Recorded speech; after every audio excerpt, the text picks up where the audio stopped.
មីកោងមកនេះមីកោងហើយទៅណាមីកោងមើលប្អូនមីកោងនោះទឹកអញពាក្យអសុរជាច្រើនដែលជីវីលឺហើយស៊ំជីវីគឺជាក្មេងស្រីជំទង់ដែលមានក្នុងកោងព្រោះការងារធ្ងន់ពេកតាំងពីកុមារភាពទាំងអ្នកស្រុកពិសេសឪពុកម្ដាយនិងប្អូនៗរបស់នាងតែងតែឲ្យនាងបែបនេះចាទៅហើយខ្ញុំធ្លាប់ប្រាប់ពុកហើយខ្ញុំឈ្មោះជីវីមិនមែនកោងឈប់ហៅខ្ញុំអញ្ចឹងទៅហើយទឹកតែបណ្ដា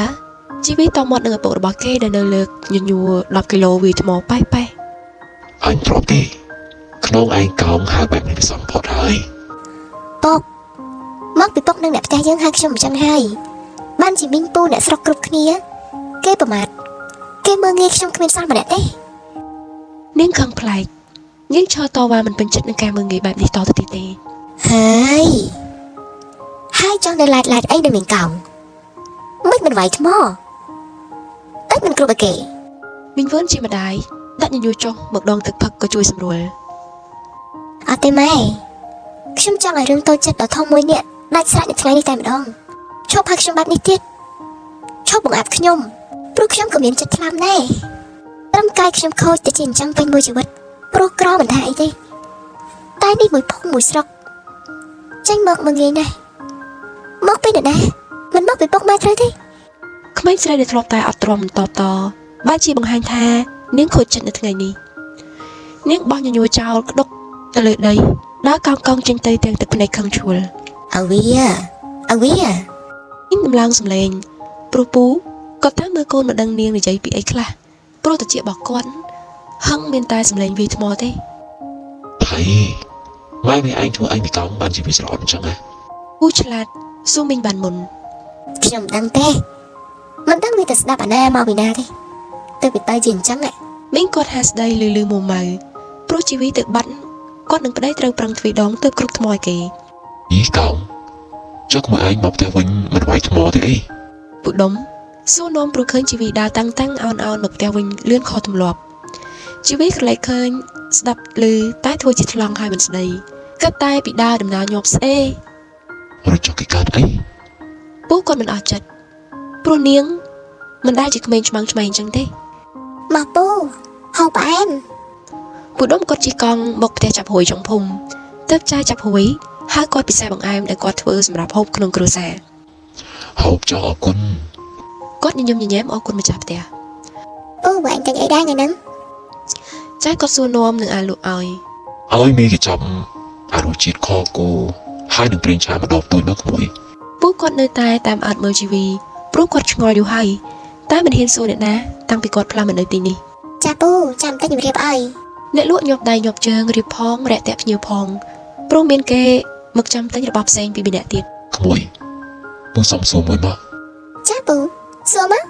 កោងគេកោងពីកំណើតឬយ៉ាងម៉េចពូតែសារចង់ដឹងព្រោះដូចជាមាននិស្ស័យនឹងក្មេងម្នាក់នេះយ៉ាងចម្លែកអត់ទេពូការគេនៅអាយុខ្ទង់10ឆ្នាំអីកូននឹងស្អាតណាទោះជាកូនអ្នកវាថ្មក៏ដោយតែក្រោយគេធ្វើការធ្ងន់លើកញញួរតាំងគីឡូថ្មតាំងបកីរាប់ខែរាប់ថ្ងៃមកគេក៏ខ្លាចទៅជាបែបនេះតែម្ដងទេចំអាណិតណាខំតែដាក់គាត់ក្មេងអស់ដល់ប្រុសបាយទេគ្នាស្រីទៀតនេះហ្នឹងហើយពូចាប់តាំងពីបងប្រុសតែម្នាក់របស់គេបំផ្លាញគ្រួសារនេះមកព្រោះគ្រឿងញៀនដើរកាប់ចាក់បកតែរឿងមីងវឿនគាត់លក់ខ្ទេចលក់ខ្ទីលក់កូនចេញពីគុកផងសំដល់គេផងអស់ពីខ្លួនអស់ផ្ទះអស់សម្បែងអស់ទាំងដីឥឡូវហ្នឹងទៅសំដីគេនៅទៀតអូដល់ថ្នាក់នឹងផងពូត្អូនត្អែខ្លោចចិត្តចំនួនទើបចាយចាប់ហួយដូចជាត្រីជើងក៏រៀបរាប់ចាពីមុនផ្ទះហ្នឹងមានសង្អីនឹងពូតែកូនហ្នឹងឯងមកទម្លាក់កម្មពៀឲ្យឪពុកម្ដាយហើយនឹងបងប្អូនឲ្យគ្នាធ្លាក់នរកទាំងវងទាំងរស់អញ្ចឹងអ្នកភូមិខ្លះគេរើសអើងមើងងាយគ្រួសារគាត់ណាចឹងតាបានជាពូស្ដីរកគេមិញគេមិនរកតែពូវិញសោះកោងមកត្រៃពូកោងគេឈ្មោះជីវីតែអ្នកស្រុកហៅគ្នាតែអញ្ចឹងហើយតាំងនាំគ្នាសើចសប្បាយនឹងកាយសម្បទាគ្នាទៀតហាគេមានឈ្មោះគេសាមិននាំគ្នាហៅពូអត់ដឹងពូហៅគ្នាពេញមាត់នឹងវាសອບឯងមិនទេហ៎បានពូថែមលេចឋានកើតចាយចាប់ហួយlênខ្វល់រឿងលក់ឲ្យអ្នកណាហើយគាត់អញ្ជើញពូអង្គុយលើក្រែក្បែរនោះហើយពិភាក្សាចាតែងទឹកត្រី ក្មេងតូចជិះមកដល់តូបផ្ដួលកង់ក្រាំងស្ដីរចែ តោខាងមុខតើអូនចាំបាត់តោໄວ គាត់ឆ្លើយតែប៉ុណ្ណឹងក៏ងាកមកសុំយោបល់ពីពូ ពូខ្ញុំនឹងពូដូចជាមានចិត្តអាណិតជីវីមិនខុសគ្នាទេយើងគិតជួយជីវីមិនល្អពូ ជួយយ៉ាងម៉េចក្មួយឯងថាទៅមើល ខ្ញុំចង់ឧបត្ថម្ភឲ្យគ្នាបានទៅរៀននឹងគេនៅសាលាលោកយើងនេះព្រោះជីវីគ្នាចាប់ទី7ហើយតែដល់ពេលអាការៈកោងក្នុងរបស់នាងវាកោងទៅនាងក៏ខ្មាស់គេលែងហ៊ានចូលសាលា ចាចាប់ហួយគាត់រៀបរាប់ មានអីល្អណាស់ចាំពូជួយទិញសម្ភារៈឲ្យវាខ្លះជាប្រចាំ រឿងសម្ភារៈមិនអីទេពូតែរឿងធំគឺពូជួយទៅបញ្ចុះបញ្ចូលមីងវឿននៅប្តីគាត់ឲ្យបានឆ្លៀតឲ្យកូនទៅរៀនផងចាំខ្ញុំជួយរឿងចំណាយខាងនេះ ល្អរឿងនេះពូគិតថាពូធ្វើបាន ពូគាត់ឆ្លើយទាំងមឹងម៉ាត់ សម្រាប់តែអញ្ចឹងឯងពូ ចាចាប់ហួយតាមពិតគាត់ជាអ្នកស្រុកនេះដែរតែខុសគេត្រង់មិនចេះចាក់ចុចរឿងមាក់ងាយអ្នកណាផ្ដាស់ពិសេសគាត់ធ្លាប់ជាអ្នកស្ម័គ្រចិត្តនៅក្នុងអង្គការមួយដែលធ្វើការជាមួយនឹងក្រុមក្មេងទុនខ្សោយបែបនេះផង ឯងឈ្មោះជីវីមែនទេ ក្នុងថ្នាក់រៀនទី9សិស្សស្រីថ្មីម្នាក់ដែលទើបតែរៀនថ្នាក់ជាមួយជីវីក៏ដើរមកទាំងក្រុមឆើពីមុខតុហើយសួរនាំពេលមាត់ពេលកពេលចាញ់លេង ត្រូវខ្ញុំឈ្មោះជីវីឯងមានការអី ជីវីនៅអង្គុយជាប់នឹងតុមិនក្រោកហើយសួរទាំងត្រៀមខ្លួនរួចជាស្រេច តែយើងឮថាឯងឈ្មោះកោង ថារួចក្មេងស្រីមួយក្រុមនោះនាំគ្នាសើចកាក់កាយចំអក មែនទេខ្ញុំធ្លាប់គេហៅបែបនេះមែនតែពេលនេះទាំងនៅសាលានិងនៅភូមិបានអ្នកណាជ្រុលហៅមកបែបនេះគេក៏បញ្ញាប់និយាយថាសុំទោសព្រោះថាខ្ញុំថាជីវីវិញហើយ អើយលយម៉េះលយទេ ក្មេងស្រីនោះនៅតែចរចារករឿងទើបជីវីបន្តទាំងមិនក្រែង ត្រូវប្រហែលជាលយមែនទេនៅក្នុងរបស់ខ្ញុំកោងដែលមានន័យគឺកោងដែលមានគុណតម្លៃហើយប្លែកគេក្នុងខ្ញុំកោងតែសម្ដីខ្ញុំមួយជាតិខ្ញុំមិនកោងអួតអាងរឿងមាក់ងាយណាស់ឡើយគ្រប់គ្នាហៅខ្ញុំបែបណាក៏បានព្រោះខ្ញុំមិនអាចទៅខ្ទប់មាត់ឲ្យឈប់និយាយបានទេប៉ុន្តែយើងទៅគិតខ្លួនឯងទៅថាសម្ដីសជាតិមួយជាតិសពូជពាក្យចាស់បុរាណពលអត់ខុសទេ ក្រុមក្មេងស្រីទំនឹងរអៀលខ្លួនធ្វើជាខឹងហើយក្តាប់ដៃដើរចេញទាំងណែនទ្រូងតែមិនទាន់ដើរទាំងផុតផងស្រាប់តែបុរាណមិត្តភ័ក្តិប្រុសរួមតុរបស់ជីវីនិងជាសិស្សបកាយប្រចាំថ្នាក់បានរត់អខេបខប់ជិបយកដំណឹងល្អមកប្រាប់នាង ជីវីឯងនឹងខ្ញុំត្រូវលោកនាយកឲ្យចូលរៀនត្រៀមប្រឡងសិស្សបកាយ ថាម៉េចយើងស្ដាប់ខុសអត់ ជីវីត្រេកអរបំផុតក្រោកឈរផ្ទះដៃនិងបាត់ដៃទាំងពីររបស់បុរាណរហូតភ្លេចខ្លួនថានាងអាចឈរត្រង់ជាងមុនគឺស្ទើរតែដូចគេដូចឯងគ្រប់គ្នាវិញហី ឯងស្ដាប់មិនខុសទេតែជីវីឯងមើលខ្នងឯងចុះឯងឈើវិញបានហើយ បុរាណត្រេកអរលើសដើមចាប់ដៃជីវីងរួនធ្វើឲ្យនាងដឹងខ្លួនហើយរំភើបរលីងរលោងបំផុតនៅក្នុងឆាកជីវិតរបស់នាងផ្អើលពេញថ្នាក់ពេញសាលាពេលម៉ោងចេញលេង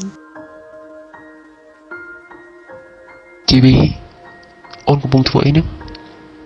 ណ៎ម៉ាក់ហើយនឹងពូដុំកំពុងតែចាំយើង អូនដូចជាធ្វើខ្លួនមិនត្រូវបែបទេបុរាណខ្ញុំនៅតែមានអារម្មណ៍ថាតើយើងជាមិត្តនឹងគ្នាឬក៏ជាស្នេហា អូននឹងគិតបញ្យល់ទៀតទេ បុរាណកំឡោះសង្ហាកូនអ៊ីចាប់ហួយប្រចាំភូមិកាលពីមុននោះគឺមានអត្តចរិតដូចម្ដាយរបស់គេអញ្ចឹងគេមិនរើសអើងជីវីគេមិនមាក់ងាយនាងហើយថែមទាំងតាមការពារនាងគ្រប់ពេលវេលាទៀតផងមិនថានៅសាលាឬក៏នៅតាមភូមិទេទើបកាយវិការទាំងអង្គធ្វើឲ្យជីវីនាងយល់ច្រឡំថាជាមិត្តឬក៏ជាស្នេហាទៅ អូនថាទៅមើលគ្រប់ពេលអូនមានបញ្ហា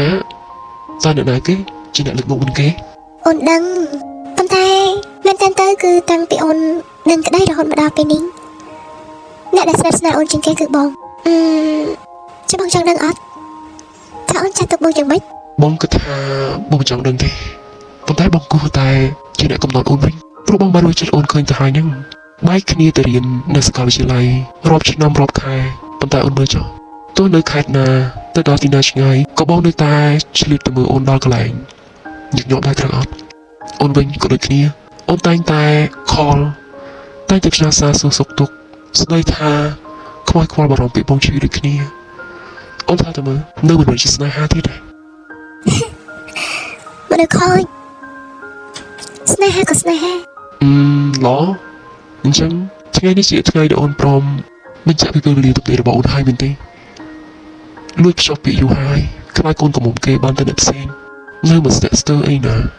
អត់អាណិតកំឡោះសង្ហាប្រចាំភូមិនេះនេះសោះ មើលបងនិយាយចាល្អរៀបចំនំនែកនិងចំណៃចំណុកនេះរួចចេញទៅក្រៅអូននឹងប្រាប់គ្រប់គ្នាហើយថា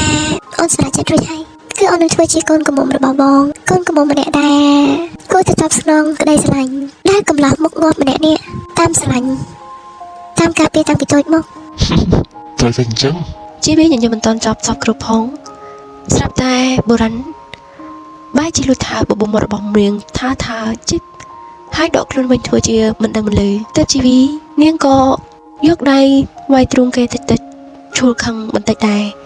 ប៉ុន្តែកំឡោះមុខងាប់ដែលនាងឲ្យជាងារមួយនេះគឺមិនព្រមកិច្ចតាទេហើយថែមទាំង